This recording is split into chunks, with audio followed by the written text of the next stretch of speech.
Let's hit the road, shall we, everyone? The House of Representatives today continue the public hearing on the Constitution Amendment, and grey areas are highlighted yet again by those who made presentations, those calling for a thorough alteration of the document in view of the nation's problems. Tonight, we'll be speaking with one of my guests who feels the Constitution Amendment is not necessary. Few days ago, leaders of several ethnic groups warned the federal government to urgently start the process for a new constitution as against the ongoing constitution amendment process. The groups took the position at an inter-ethnic dialogue on the 2023 presidential election, asking the government to consider going into the 2023 general election with a new constitution. My guest is one of the leaders at that conference. Chief Ayo Adebanjo is the leader of Afenifere. He's our guest tonight, and he joins us from Lekki area of Lagos. Thank you, Pa Adebanjo, for joining us tonight on the program. And let's begin the conversation, and let me get your view on a matter that generates lots of reactions and debates. It is what President Buhari said yesterday. The president speaking about those perpetrating violence in the country. Quote, he said, "Those of us in the fields for 30 months who went through the war, we treat them in the language they understand. We are going to be very hard sooner than later." End of quote. Chief Adebanjo, what's your view on that? It's a very unfortunate statement from the president of a democratic country. I was very sad when I heard it. When I was informed, I thought it couldn't be. But I am not surprised. It is those of you who voted for Buhari in 2015 that should be amazed. I warned you then that this man is a dictator. He is born a feudalist, he is trained as a dictator, and he has no rule for he has no respect for the rule of law. My dear, let us all realize the fact that the problem in this country today against unity and peace is President Buhari. He is not on the same plate with those of us looking for the unity and peace of this country. Take for instance, all those who voted for him, he stated in that statement that he told the 36 states. Did he tell the 36 states to say that he's going to oppress them? Did he tell the 36 states promising them that there's going to be diversion in the rule of law, in the administration of the country? In the north, the insurgency and the insecurity is so vast. In Kaduna, in Zamfara, in Sokoto, in Katsina, in no state. He has not arrested or blindfolded the emir of those places. But I just received a video about 10 minutes ago where he blindfolded a natural ruler in Ogoni, in the natural regalia. Two standards of ruling in this country by the president who says he loves the country. And each time, those who love the country tell the please, there's a solution to this problem. Do this. He pretends not to listen. Yeah. The one he want to listen to are the youth of the country who are tired of the deceit. That is our problem. So any language you are using, you are just deceiving yourself. And particularly you, president, don't allow him to change the narrative. He's talking of the unity he's going to teach them. Can a democratic government president be talking of teaching his subjects who voted him into power, that's going to teach them the lesson that the practice during the war? We are in peacetime. What reconciliatory statement has emerged from him? And when I say this man has a private agenda, and the agenda is to wipe out those of us who are not full of this, what is he doing? So, Chief Adebanjo, those are strong allegations. I mean, because, you know, we are on a national television, and you're talking about the president of the Federal Republic here. Because, I mean, some of the claims you are making, one will wonder what are the evidence to it. But let's go to the issue of the National Conference Amendment. You have repeatedly... So let me ask you, you have repeatedly said that the Nigerian constitution is a fraud, but you disagree with the process of amending it. What do you suppose could be the best way to fix it? Let me correct you first, sisters. All the allegations I've made against the president, I have evidence, if you are prepared to listen. Yeah, I have evidence. I am old enough in this country to substantiate every allegation I make. I have been in this struggle before many of them were born, and when some of them were in school, including Buhari himself. How can you be telling me that the man is doing the same thing when I campaigned for him in 2007? All this deceit, pretending not to hear what people are saying, and then you still continue to listen to him, and you be advised by advisors who will not give him the right legal advisor. Yeah, the whole of the South say they want dialogue. The people you are accusing say they want dialogue. Yeah, well, Chief Adebanjo, the point I'm making is that the point I'm making here is the #1 citizen of the country, and we are on the national television, and the fact that you as an elder statesman in this very difficult period that we are in as a country, we need those words that will unite us, not those ones that may divide us, and that's why I was asking that we probably will be careful with the use of language. But the question, I like it because I know as a lawyer, and your experience is very vast in this area, you have criticized this issue of constitution amendment. What is the best way, in your view, to fix it? We cannot amend the constitution we don't make. Shehu, get this down clear. Those who of us are talking with people from it, what do we say? We say this constitution is a fraud. Let them dispute that. Let Malami say that. We say it is not our constitution. That's where you begin from. Is the constitution our own? When we say we, the people of Federal Republic, did we make the constitution? Are we federal? Did we make the constitution? False. Are we federal? False. It was imposed on by the military. That's a fact. And I said earlier, if the man loves the country, it is what the military came that you impose this constitution. And the people are now saying, when you are now sending us back to civilian regime, send us back to the constitution where you met us. And it is significant. You must know this, and I continue to repeat it. That is where you should address yourself. Why should President Buhari find it difficult when we say go back to the constitution of our founding fathers, the constitution made by Saldana, the constitution made by Nnamdi Azikiwe, the constitution made by Awolowo? What is the problem there? If you say you don't understand what is restructuring, I say that is restructuring. He has not answered it. And Shehu Sani and Badeshino will not address that. They now come and tell you fake news. Address the issue. That's what I'm saying. When you say what is going, because the people are still talking. I wanted to know. Dialogue is the constitution. Okay, so because I mean you're tending towards an overhaul of the constitution, but does the present ground norm envisage such a scenario, or how exactly, in the view of the legal framework we currently operate, can we maneuver to a process of overhauling the present constitution? That is where you all make a mistake. Don't allow the president to change the narrative. What is the ground norm? We say we don't know the ground norm. The ground norm is false, not our own. The ground norm you can only bind us to is the 1963 constitution. Have you denied the fact that it was the military that imposed it? Absalom confirms it. That is the issue. Don't divert it. Whenever you direct us to this constitution and to the National Assembly, which is a problem by itself, which is a beneficiary of this false constitution.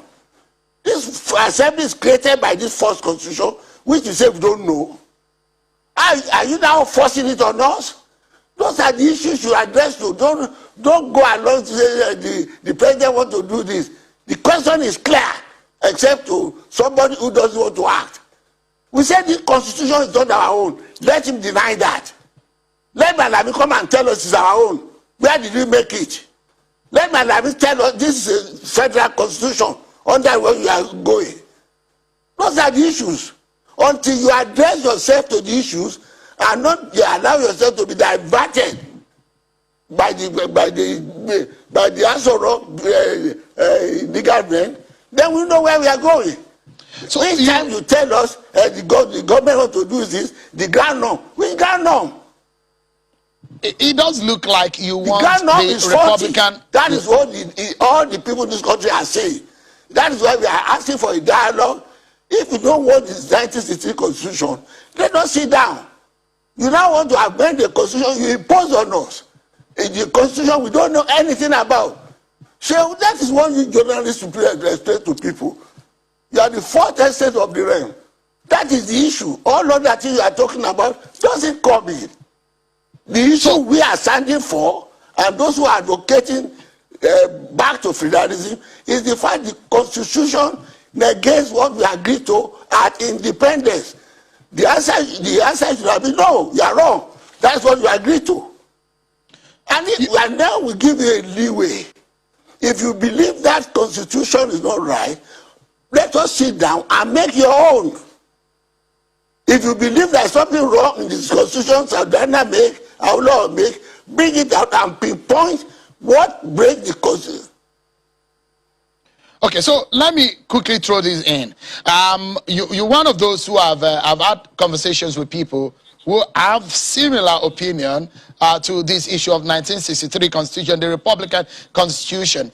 So in this sense, I'm just practically thinking now because, and I'm wondering what is on the minds of those who are in the political leadership of this country, how they hope to maneuver from here. So how do we change and move and transit into another constitution entirely? Do we sit down at another national conference? Because if I remember vividly, there was a 2014 confab. Are you thinking about another conference? That is the position. My dear, don't let us bypass the question. Everybody has been talking about 2014. And when Jonathan was going to hand over to him, he said, this is the most important document. And Mr. President said he's putting in the archives. And then I asked him at that time, what is wrong with it? Tell us, we take it out. What do you want if we put in it? If that is not so, set up your own constitution for us to agree. You are now forcing us to amend the constitution. We say it is not our own. That is the question you should answer. That is what you address yourself to. It's not giving us, except you're going to say, except you accept my constitution, there is no way. We say this constitution you are asking us to amend is not our own. Let us sit down together and agree. What is wrong with that? So let's look at it. The government you appoint, your members of the party. So you and your colleagues in the Ethnic National Conference that you had, you said we need to go into 2023 election with a brand new constitution. We just have about a year and a half to that election. Exactly.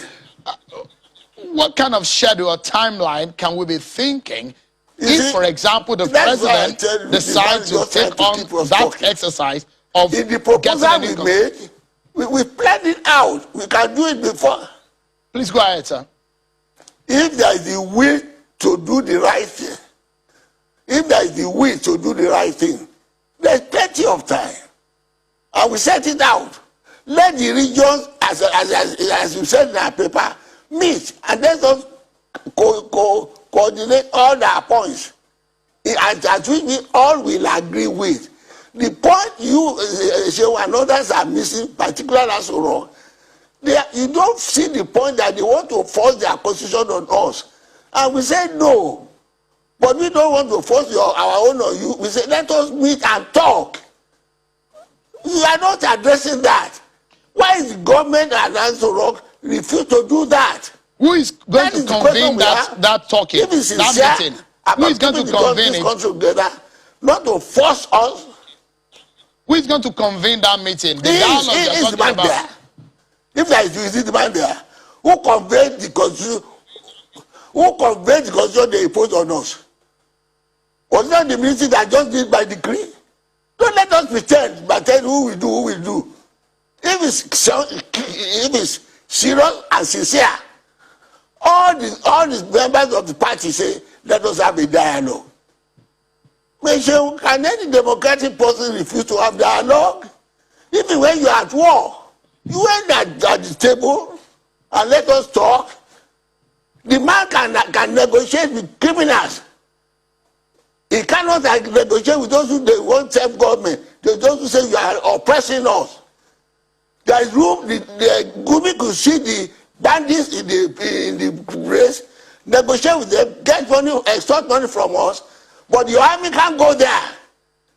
But you claim to be a propaganda, a good commander, who will just oppress those who are defenseless. What are we doing? Just unfortunate. Let us all address the truth. And I'm appealing to fellow Fulanis. But Buhari is following on his own. He's not carrying on the Fulanis. He's only blackmailing them. And let them be united and tell them, we are not opposed to them. And shall, all right. So let the people say, let the Fulani. No. So this is an important part. Don't let us rush out. Because the country is being misled. He went to Autumn. Autumn went to him that these are the people who are molesting me. I know them, they wrote me a letter. It's on record. He went to him, come and save me. He said, go and make friends with your people. You know you are killing him. And all your governors, half of the country now is saying, let us have dialogue. If you people are sincere about advising him, why does he listen to that? He's listening to those who say, no, you are deceiving us. All these people and other things talking about, they are tired of this lying. They are accusing us. But for the respect they have for me, they would have told me. They said the structure is too late because this man is not doing the right thing. And we are asking them, you wait. If you do the restructuring, we shall be together in peace. What more can we do? We have placed the thing on the table. Everybody, we have united. We have agreed. If he's sincere about it, why has he not tried our own method? We have told him, look, if you do this thing, all this tension will come down. He's only doing those whom he can harass. And any same voice, he will blackmail. Chief Adebanjo, let me quickly throw this in. I wanted to ask you, because when you're saying in 2023 we need to go into that with a brand new constitution, if there is going to be a national dialogue, which you said the president should convene, what time of the year or what month of the year would you suggest that? Because the way and manner you discussed that that conversation in Abuja, it does look like something that is urgent. What month of the year would you suggest? Yes, it is very urgent in view of the stability in the country. We must have a country first before we have an election. That's why I said this question of going to the National Assembly is just begging the issue. It's just to keep us talking and talking and saying, oh, it's too late now to do this thing. Let's go to this is the very thing Afenifere and Nadeko did. And we told Abubakar is still alive. We insisted then that we must have a sovereign national conference before we go to 1999 constitution. He said, alive, come and check it. And when we refused to contest the election, it was he who convinced our leader, Paradesoya, your blessed memory, that when you have your civilian government, you can do it. That's where we are now. And we have and he has been in office. Can you press the fact, Mr. President, to the manifesto of the APC in 2015 that they are going to restructure? Can't you remind him that El-Rufai in 2018 said they are going to restructure? If there is sincerity about keeping the country together in peace. All right, Chief Adebanjo, those are the issues you attend. Don't all the bike questions. We're due for our commercial break, but I must sincerely thank you, elder statesman and leader of Afenifere. Thank you so much, Chief Ayo Adebanjo, for your time tonight. It's a pleasure. Thank you, sir.